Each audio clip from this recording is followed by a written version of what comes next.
All right, so let's get started, everyone. Thank you so much for joining. As usual, everyone on Zoom, everyone on Facebook as well. Thank you, thank you, thank you. Today, we're going to look at one of the, if not the most popular middle school examination known as the AMC 8. We're going to take a deep dive into it. So you're going to see a lot of research that we've done meticulously. So I recommend do take notes if you're going to take this competition seriously, because we have a lot of valuable information coming up. For parents who are interested in Math Kangaroo, this one would be your next step. So kudos for you guys to looking ahead, and we can get started. So today we're going to be covering the following things. First, we'll be covering the basic information. Number two would be the key knowledge points, the score analysis, and the prediction that we have for 2022. And of course, as usual, we'll have a Q&A session in the end. Let's begin with what is AMC 8 and where does it lie within the realm of US math competitions. So some of you guys might have already seen this before who've attended the webinars, but AMC 8 is actually for all students that are grade 8 or below. So the common misconception is that you only have to be at grade 8. That is not true. At Think Academy itself, for example, we have grade 5 students not only giving it, but also getting gold medals in this competition, a distinction honor roll in this competition, right? So at the base of the pyramid, you see AMC 8. That is typically the first competition that you have in the US recognized math competition track. There's a lot of other math competitions. These are the best ones because this is looking at it from the perspective of college admissions and high school, competitive high school admissions. This is the most recognized nationally. So AMC 8 is good because it's the starting point and cultivates a good foundation, and as well as interest in math competitions. It's of course very helpful if you do well on AMC 8. Then if you're looking at competitive high schools, if you do well, this is a huge plus on your application. It's going to be a metric that is certainly going to basically make your application. AMC 10 and 12 is the next one. So for below 10th graders and for below 12th graders. The way it works in terms of scoring is for AMC 10 and 12, for AMC 10, top 2 or 5% of the AMC 10 community, or top 5% of the AMC 12 community, which is around 100. If they are in that category, then they'll be qualified. Again, you have to be qualified. You cannot just attend for AIME. That's the next one, right? You have to be qualified by doing really well on AMC 10 and 12 to be qualified into AIME. AIME is great because you can actually look at it strategically. You don't actually have to get a perfect score on AIME. You can just strategize and get greater than or equal to 7 out of 15. 15 is the total score in order for you to get the college recognition, right? As long as you get more than 7, then you're going to be doing wonders for your application, which is pretty amazing. And also goes to show that the exam is very difficult. Then you have the USAMO, which is again based on qualification from AME. It is national, and this you'll be representing yourself against the top talent in the nation in mathematics. And finally, if you do well on that, then you'll be selected by the country to represent the United States. You have to be a US national for this.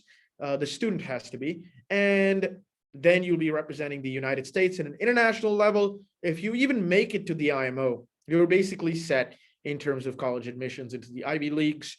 We have some pretty damning data to show that people who do well on the IMO at least, or even USAMO or even AME, have a very good chance to differentiate themselves in the academic bucket. If you've attended my webinars before, there's 3 buckets: the academic bucket, the extracurriculars, and the leadership bucket. If you do well on these, your academic bucket will be in a great shape. This is also assuming that you're already doing well at school, which is what most top applicants will be. So this is the best way to differentiate yourself. Now, when we get into the details of the test is as follows. You can take a picture if you want. These are the logistics of the test. For AMC 8, 25 questions, multiple choice, 40 minutes, full score is 25 points. The scoring is 1 point for a correct answer. Registration requirements: you have to be at 8th grade or below, and you have to be greater than or equal to 14 and a half years old. The competition date is for 2022. It's January 18th, 8 a.m. And also we will have it. That's the competition date. You can take it within a window. So you can take it from there on all the way up to January 24th.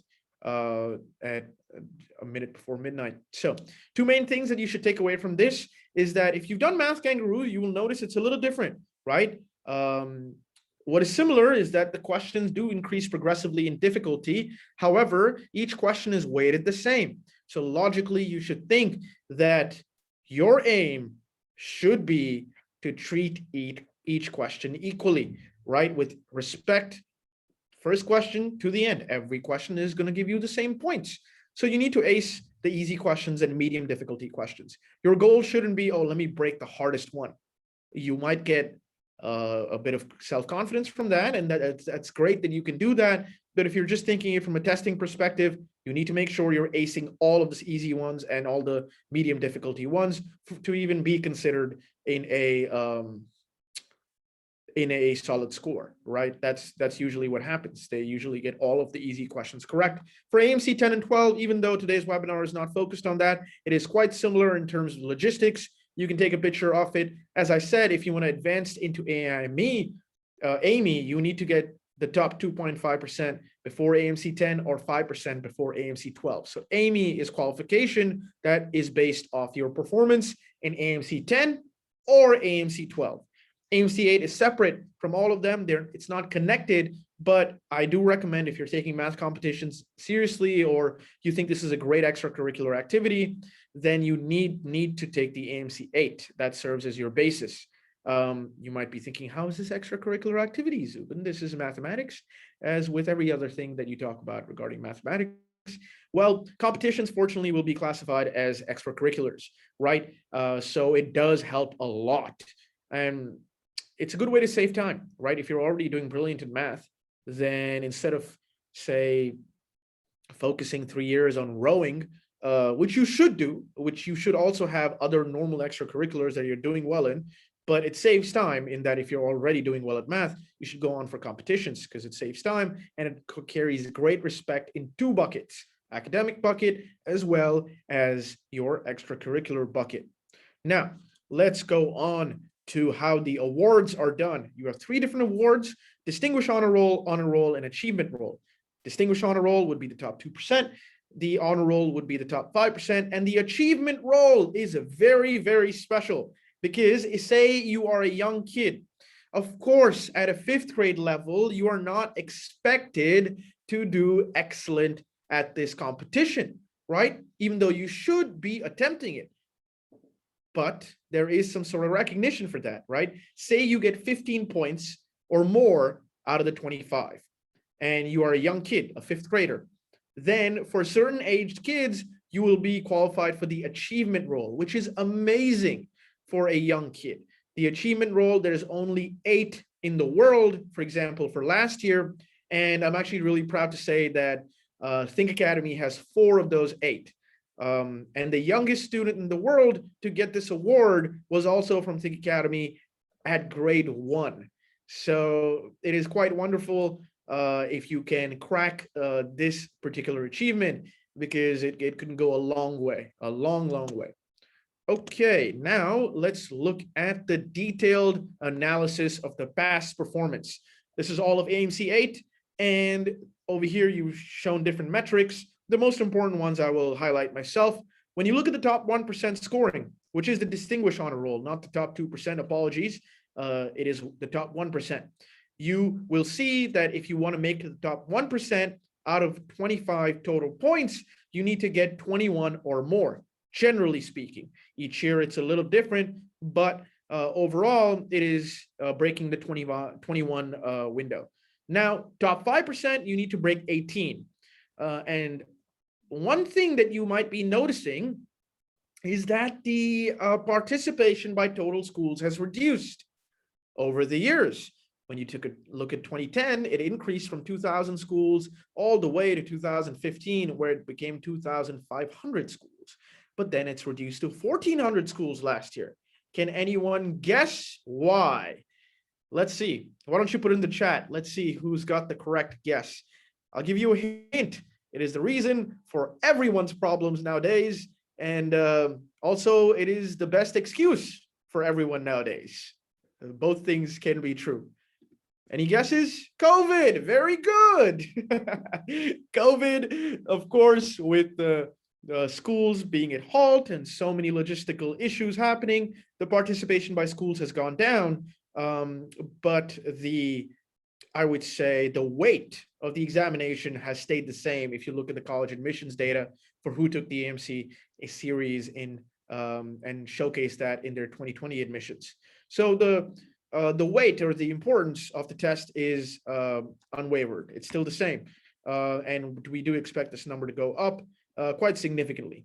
Now, when you take a look at all of the years, you will see that the average scoring by each grade, and this is important, say, if you want to know what should you be aiming for at a base minimum for your grade level. For below than grade 4, there were 762 students. The average score was about 9.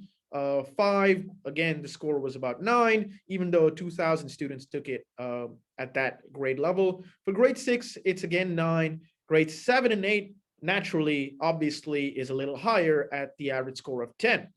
Now, you might be wondering, why is the average score for grade 6 lower than the average score for a grade 5 or grade 4? Well, if you are taking this test seriously, and I'm not just saying as a first attempt or as a, let me just see how this test is. If you're taking this test seriously at an early grade, then you are more likely to have a gifted child or a child who's already doing wonders at school, which is why you even opt to take it in the first place. That is why the score for, say, a grade 4 and grade 5 is actually slightly higher on average than somebody who takes it in grade 6, right? And let's go on to the allocation of the modules. What topics will be covered in the AMC 8 series? Now, I Think Academy, we have the same modules and thankfully even the AMC 8. So for all parents who are at the Academy, you have no reason to be stressed because all the topics are covered within the semesters. And the module allocation is as follows. It is word problems, geometry, numbers and operations, combinatorics, counting and statistics, number theory, and finally the travel problem. As you can see, the main focus is on word problems, geometry. However, as I will show you in the future slides coming up, not the future, but the upcoming slides, is that the proportion has changed.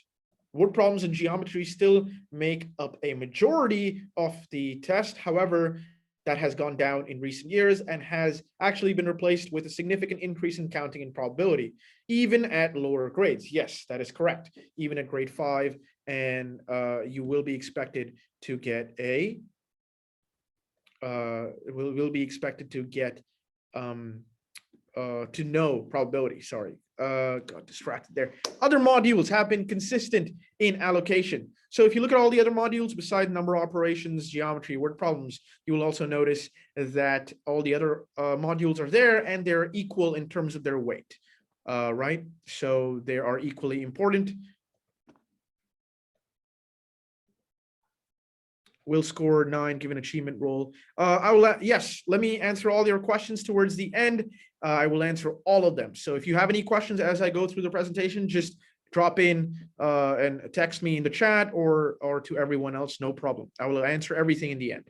So other modules have been consistent in terms of allocation. Now let's look at the proportion of distribution for the highest question volume, which is obviously from geometry and word problems. As you can see, over the past years, it has reduced. It is decreasing in proportion. That being said, it is still the most heavily weighted type of question. The reason being is that for younger grades, grade 5 specifically, the application questions rely on profound analysis techniques.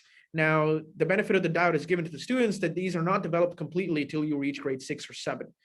Second reason being, specifically for geometry, the test recognizes that the different shapes and spatial sense is a skill that every student needs to know for these difficult geometry questions.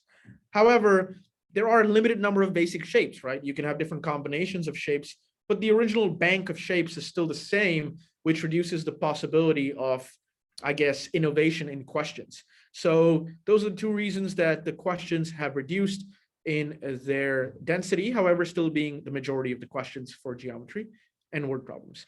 As I said, this has been replaced by probability and counting, as well as number theory. That has been an upward trend. Again, as you look at the data, you'll see that this is inconsistent, but broadly speaking, it is trending upwards. The reason being there's a large flexibility in these sort of questions because, for example, if you take a look at probability, there's not just one type of probability question, right? You have different events. You have simple games, but so many of them, the coin toss, the dice, the table, so many different events that require so much, I would say, such a different way of thinking. So because it is so flexible, it does receive a larger proportion of questions, at least recently.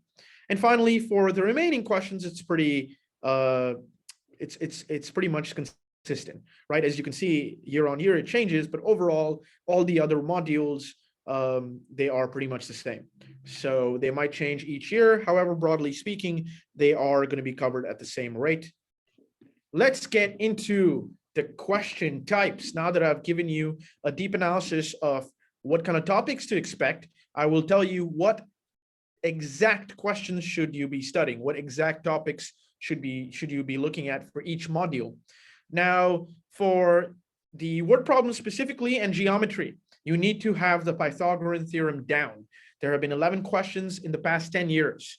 On the same note, similarity for geometry needs to be done at and understood at a 100% level, right? Similarity, congruency needs to be done including the advanced formulas that are included in similarity, right? And that you can see we have 5 questions in the past 5 years, so it's very important. Pretty much always shows up in the examination. Let's look at averages and percentages. In terms of word problems, averages have been accounting for 14 questions in the last 10 years, huge chunks. You can pretty much have 1 question in averages always. Same with percentages, 12 in the last 10. Do note that percentages also includes mixture problems, so ratios and weights. For example, if you're a little confused on what I mean, it's not just typical percentages, so not just profit loss, those sort of things, but also if you have a solution that is 3:1 mixed with water is to oil, then if we add X amount of oil, how does the proportion change and what percentage of oil do you have? Those sort of mixture problems that includes ratios as well as percentages, that's included in these in this allocation. When you look at the second tier of questions, so counting, statistics, and probability, you will see that there have been 4 questions from counting and ranking in the past 5 years, and 8 in the last 8 for probability. This is important because depending on the kind of school you were in, private, public, the level of that school, this will come across, or at least you'll face this at a different level. Probability, for example, at Think Academy, we do cover at grade 4 onwards, but I don't think this is the case. Actually, I know this is not the case for some of the schools. So probability, dices, coins, tables, questions are all needed to be covered, including basic combinations. Now, the last category would be clever calculations and estimations. This is more nitty-gritty, I would say. These are topics that don't make a majority, but I would say are needed because they help you in other questions as well. For example, clever calculations.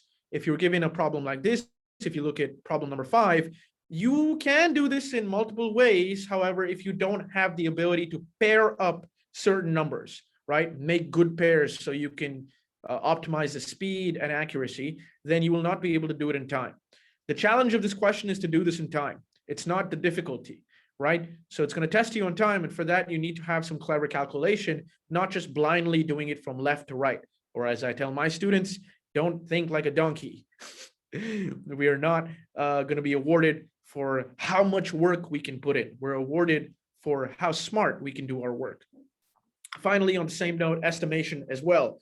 You have your basic needs for estimation, not just for pure estimation questions, but also for quick calculations, right? When you're looking at a word problem, you need to have the ability to look at the problem, simplify the numbers, and see what is the rough number that you're expected to arrive to. So estimation foundations need to be solidified, not just rounding estimation. Now, this is a rare case. However, I should put it out there. Also front-end estimation.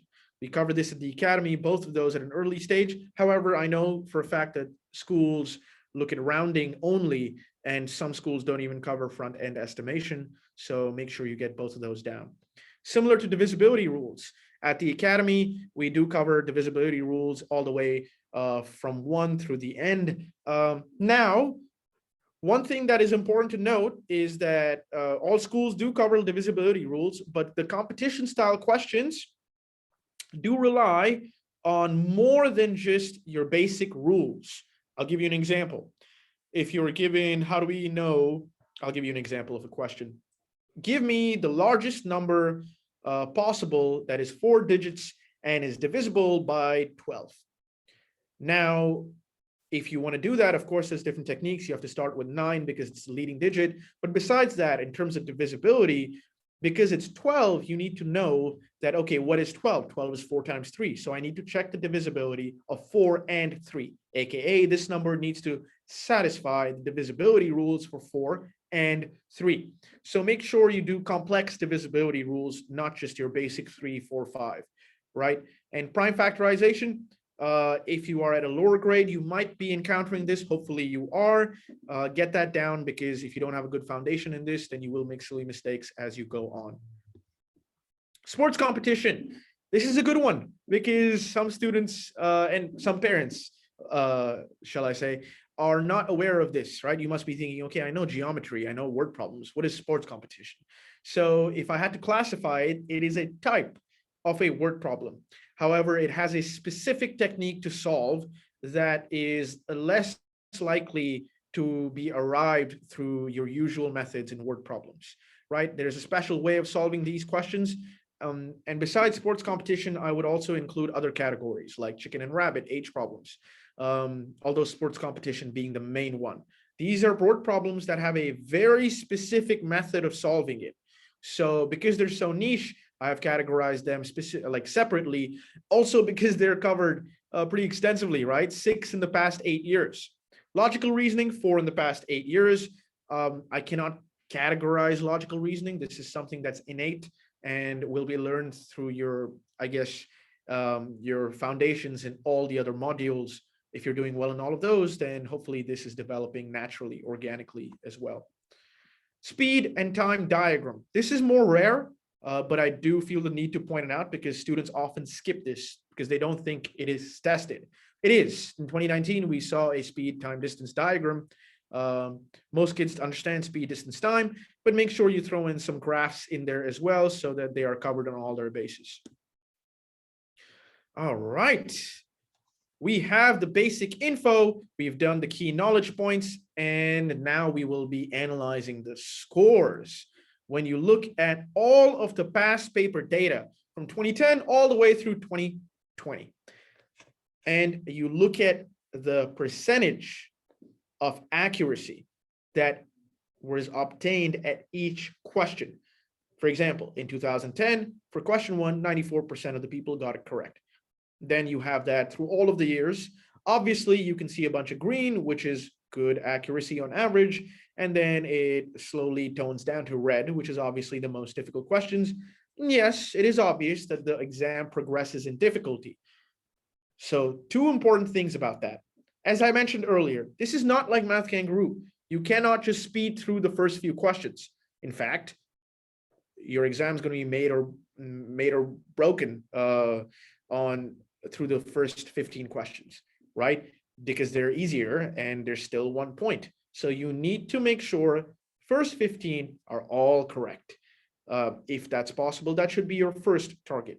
Second thing, as you can notice, the exams are not 100% the most difficult question will be in the end. That is the case in Math Kangaroo and other elementary school examinations.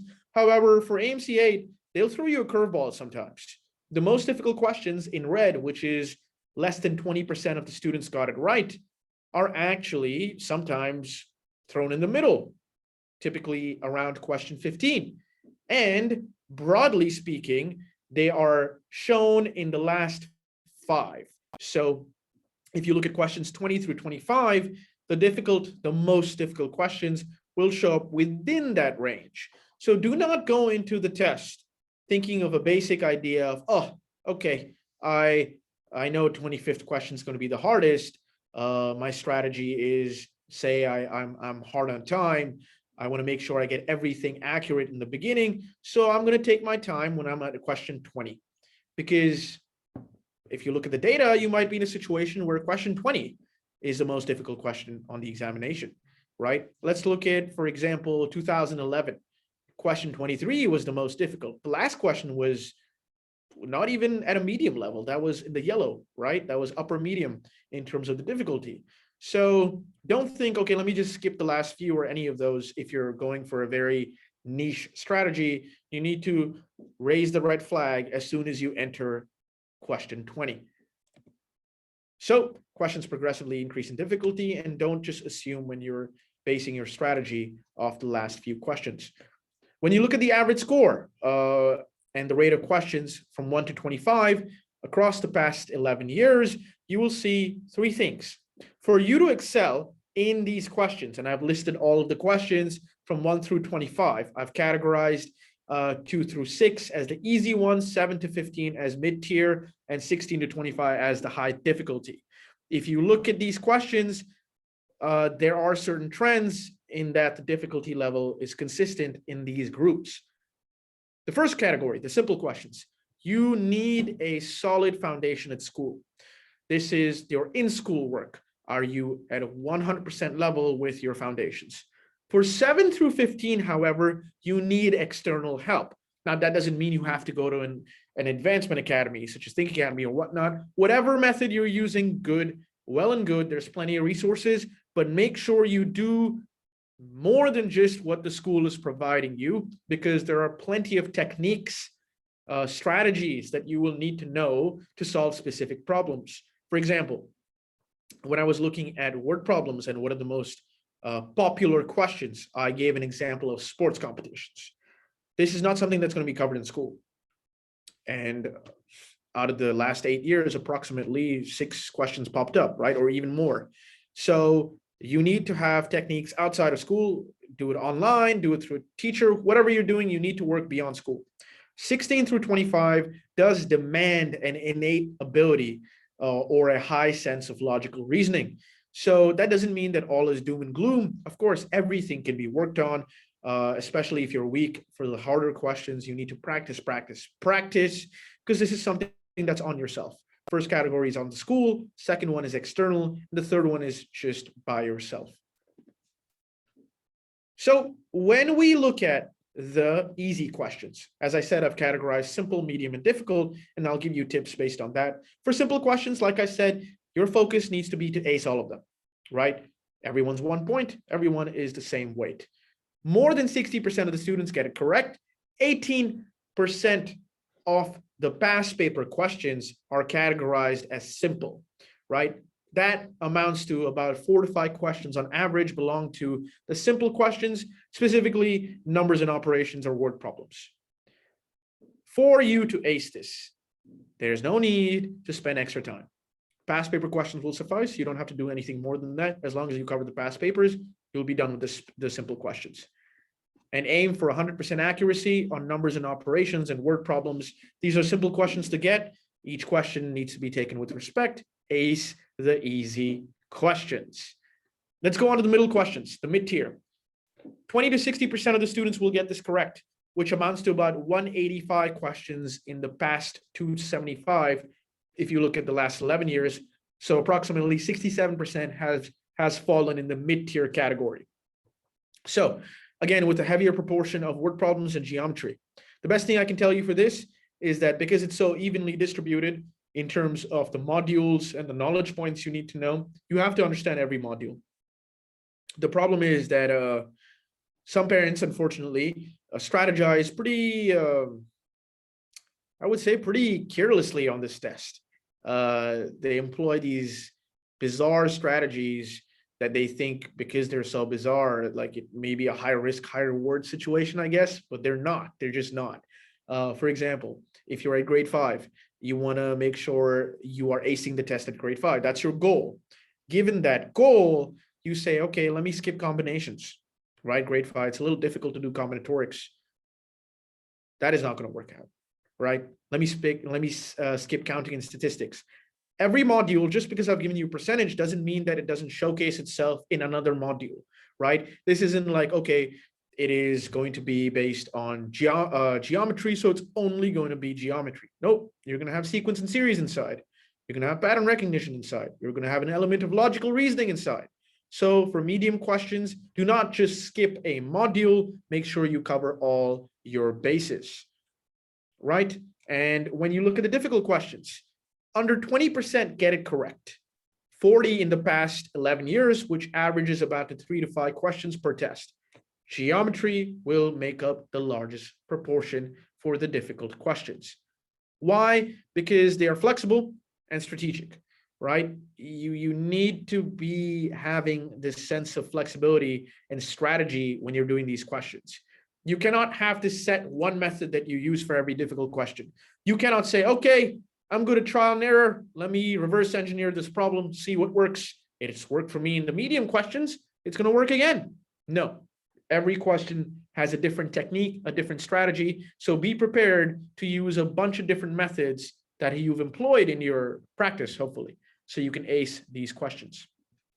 Now, when you look at the Think Academy curriculum versus the AMC 8, of course, for the students, for the parents who are at the Academy and attending this webinar, no need to fear. Although the curriculum, as you know, doesn't really like prepare them for a competition because it's oriented towards heavy logic and heavy problem solving questions, they'll be naturally prepared. We don't just shove them in middle school. They're organically prepared first the foundations. So you'll see 2 modules in grade 2, 6 in grade 3, 12 in grade 4. And by the time they reach grade 5, they only have 4 left and they're pretty much prepared to do the test. Like I said, we're really proud of this number. 4 out of the global 8 students in the achievement role have been from Think Academy, including the youngest student in the world at grade 1. So those are all the modules that you need to cover. If you are using external resources, I recommend taking a picture. There's going to be a recording as well. Just make sure you cover all of those topics. And our prediction for 2022, of course, you need to take this with a grain of salt. However, because of our in-depth analysis and our decade, I would say, of history in this competition and success, we have a good idea of where each module is ranked and what we can expect in the coming years. So for word problems, geometry, and all the other modules, I have given you what we predict will happen for each type of question: simple, mid-tier, and difficult. The word problems, for example, as you can see on this chart, we expect 3 simple questions, 2 mid-tier, and 1 in the difficult. Conversely, in geometry, it's pretty evenly distributed, making up the most difficult proportion of the test, 2 questions, right? Overall, in terms of, in a nutshell, 1 through 10, there'll be 3 questions on application, 2 on pure calculation, 2 on geometry, and 1 on counting statistics. And the more difficult questions, there'll be 2 on geometry, 1 on counting and probability, and number theory. I have not mentioned the mid-tier because, as I said, the mid-tier part of the examination is pretty evenly covered, so there's no nooks and crannies to it, right? There's no extremes. Now, what topics do we expect for 2022? For geometry, the obvious ones: Pythagorean theorem, finding the area of the circle and sector. For word problems, it'll be the average number problem, the percentage, including mixture, as said earlier. Counting and probability, group number problem, the 2 dice to find the probability, or 2 turntables to find the probability. Number theory, divisibility characteristics, including advanced divisibility, such as 12 broken down to 4 times 3, so you need to use both the rules. Special prime numbers and remainder problems. Remainder problems are very important. In fact, if anyone gave the GMAT over here, you might have seen a bunch of these remainder problems that just really screw you up. If you haven't ever seen them before, then even as an adult, you will have difficulty in these questions because they're very niche, especially if you've never seen these sort of questions before. They appear quite often on the GMAT. Numbers in operation, grouping and matching, chain reduction, estimation of large numbers. Remember, rounding estimation is the most popular. However, just to be safe, no front-end estimation as well. Combinations, logical reasoning, and sports competitions. Sports competitions is particular for combinatorics and a very, very unique type of question. That is what we predict for 2022. And now that concludes our presentation. So I will be taking questions and answers at this point. So if you have any questions, I will be happy to answer them at this point. Before we begin, again, if you have any more questions regarding AMC 8, you can join our Facebook group to get detailed answers. You can always text the admin saying, hey, these are my problems. I need some help. I need some resources, XYZ. The admin will reach out to you and help you out. It's a pretty supportive community. Other parents are on there, about 1,000, right? 800, Kate, how many members on the Facebook group right now? 580. 580. So more than 500 members, very helpful, like-minded parents that are supporting each other. So I do recommend joining that. And also, if you do want to learn more about the semester, our upcoming semester begins on January 7th or around that date in particular. You can schedule a free one-on-one consulting session. However, the signups are closing on Friday. So if you're interested, now would be the time. And of course, if you want advice and if you have specific questions that are very specific to your situation, then we also have a free consulting session for you guys through some of the top talents in the Bay Area, including Judy Lee. I'm sure you might have met her earlier. For those who've done consulting before, you can scan the QR code. The first session is free, so I recommend making a list of questions and using that session productively so you don't have to do anything else except that one session.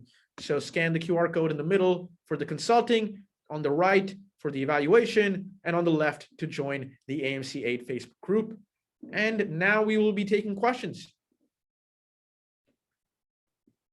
And we also have Judy today who will be helping us on the Q&A session. So we'll begin in just about a minute.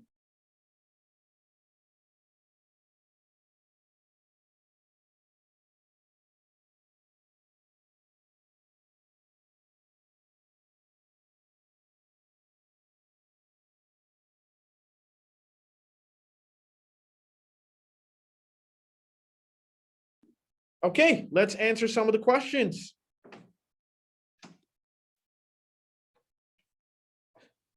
I'm going to start from the beginning. Will score 9 give an achievement roll for less than grade 4? No, you will have to be at a score of 15 or more for the achievement roll. However, if you're at grade 4 and you're averaging a score 9, I think that's pretty much the average for who gives it at a grade 4 level. Do you teach geometry for third graders as well? This is a good question. And I can give you a detailed answer on this because this is an important question.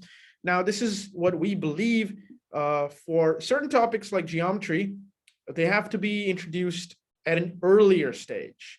So your fundamental understanding of squares, rectangles, triangles, even similarity, symmetry, even though we don't name the concepts like similarity, right? Congruency, we don't name them.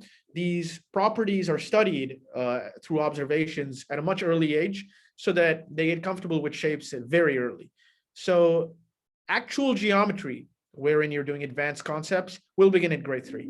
Of course, this is based on your level. So we have 5 different levels. If you are at a lower level, then of course we just follow the private school core curriculum. If you're at a higher level, then of course advancement begins for geometry at grade 3.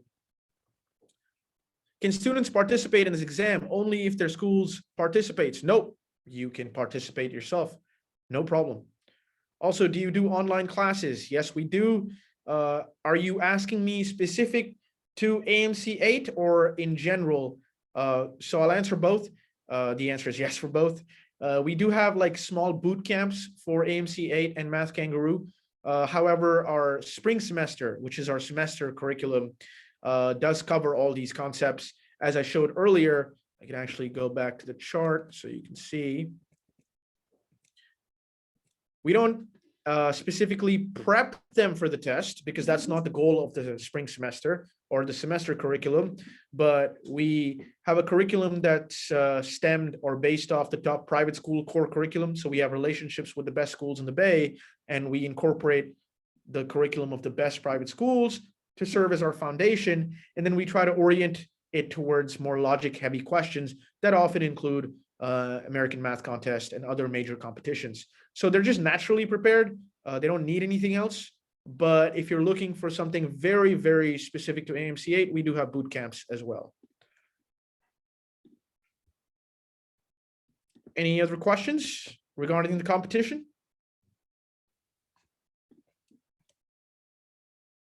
When are the boot camps? So the AMC 8 camp, unfortunately, is over. We had a camp that concluded, but we will be having signups potentially before the end of the sign-up window. So the examination period, which is in January, we might have one, but we've already finished our AMC 8 boot camp.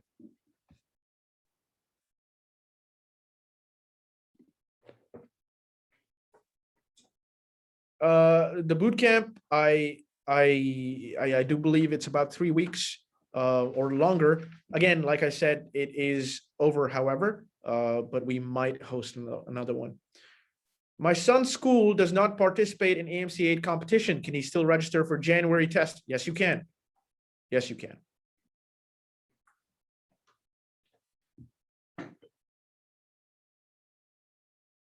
Oh, okay. Sorry, I just got an update for whoever asked do we have a boot camp? We will have one more round.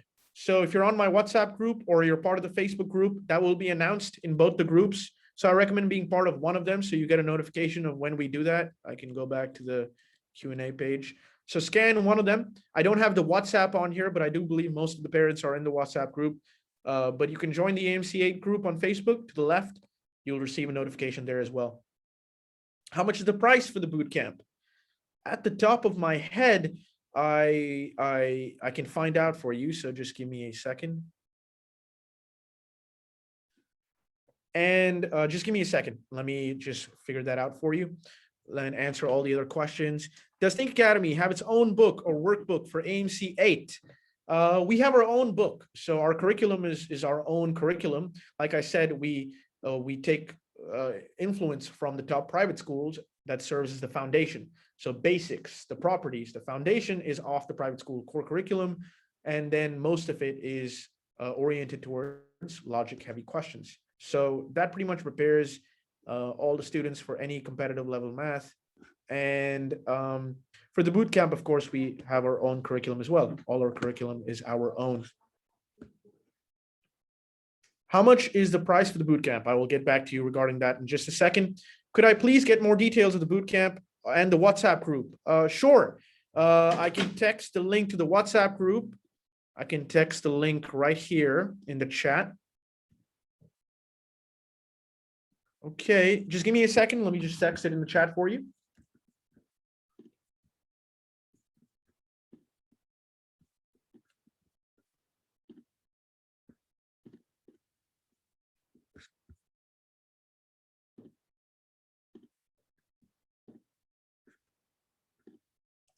So yeah, we have a lot of members, a lot of helpful parents. You might find somebody like-minded. It's a great resource for all the upcoming events. We list out all our events, a lot of them being free as well. So it's a good way to get notified. What is our time zone? Pacific time.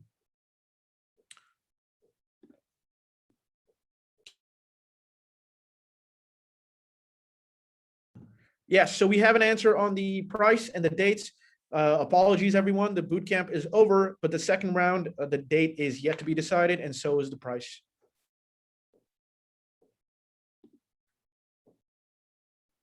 Where can we buy those books? Unfortunately, the Think Academy books are not available for sale publicly. For those who are students, it is available, but we do not sell them. But if you're just looking for AMC 8 practice material, you can get a lot of the past papers online. And like I said, you don't have to pay for anything. Really, you can save some money and get a lot of these resources for free. If you're part of our AMC 8 Facebook group, we give a lot of free material for that as well. Are all the classes bootcamp in person? Nope, they're all online. If you have if you've participated in any of our classes before, we have our own platform. It's not on Zoom. Our platform is pretty much built for the highest level of engagement. I do say that confidently, even though it sounds pretty biased because I do work for Think Academy, but the online platform is quite great for anything math related. So it is online.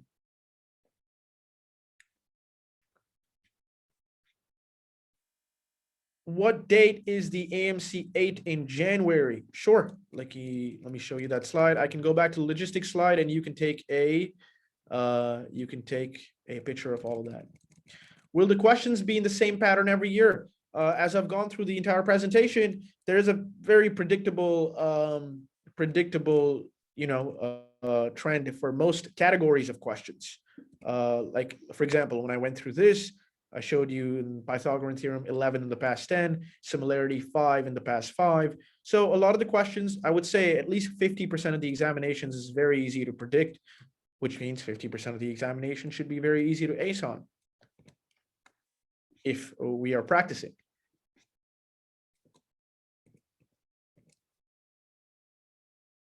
And for those who want some more information on the logistics, when it's held, what kind of questions, it's all here on the top left. The competition date is January 18th through January 24th. So you can take a picture here. This shows you all the logistics of the examination. And for those who joined late, if your question is regarding the question pattern, I will put a recording for this on YouTube as well as on WhatsApp. So you can review all the predictions that we have made so that you're covered. Any mock tests will be held. Again, this is to be decided, but most likely, I'm pretty sure we will have another mock test. We've already had a mock test in the past for AMC 8 as well as Math Kangaroo, and we will be having one soon, most likely.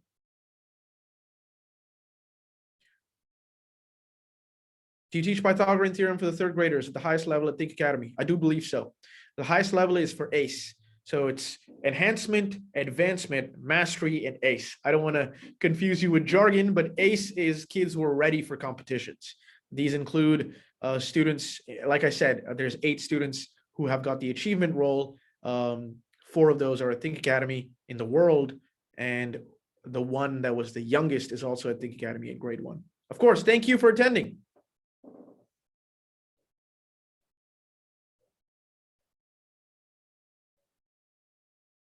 But also, just a point of order, it's not that you pick, let me go to the highest level. You have to be evaluated, and we have a very, very serious evaluation in general, and specifically for ACE, it's a long process to get in. So only students who are at that level go in, because we want to make sure every student is at the right level for them. Is registration still ongoing for AMC 8? Yes, you can look it up online. I do believe early bird is closed, but yes, you can.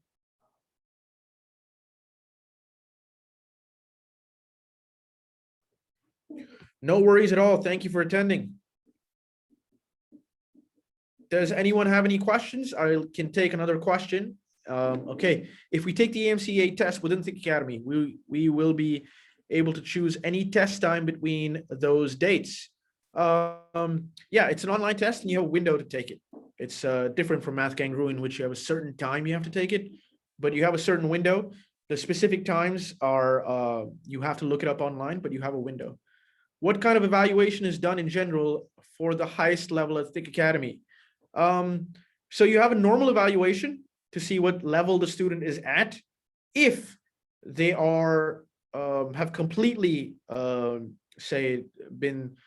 are pretty much, how would I say it, at 95% with the evaluation. Then there is a test specifically for ACE, and there's also an interview for the parents to see what kind of learning culture is at home.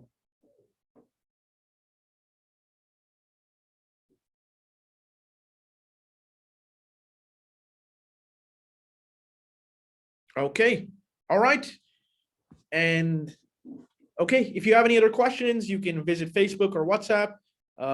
With this, we should conclude today's webinar. Thank you guys so much for attending as usual. I appreciate your time, and hopefully some of the information today was of help to you. You can always reach out to us on Facebook or WhatsApp, like as I said, and that is it for today. Thank you.